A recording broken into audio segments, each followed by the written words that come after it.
তিত ও ফিলিমন। তিত ছিলেন একজন পরজাতি যিনি পৌলের প্রচারে পরিবর্তিত হয়েছিলেন। পৌল তিতের উপর এক কঠিন দায়িত্ব দিয়েছিলেন, তা হল করিন্থীয় মণ্ডলীর সমস্যাগুলি যেন তিনি সমাধান করেন। 2 করিন্থীয় 7 অধ্যায় 6 থেকে 7 পদ। তিতের উপর পৌলের অগাধ বিশ্বাস ছিল, তাই ক্রিতে তাকে রেখে গিয়েছিলেন যেন ওই সমস্যাপূর্ণ মণ্ডলীতে তিনি বিশেষ ভূমিকা পালন করেন। 1 অধ্যায় 5 পদ।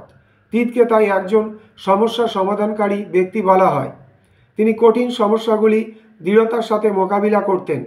তিনি হয়তো তিমথিও অপেক্ষা বেশি কষ্ট সহিষ্ণু ও বেশি পরিপক্ক ছিলেন।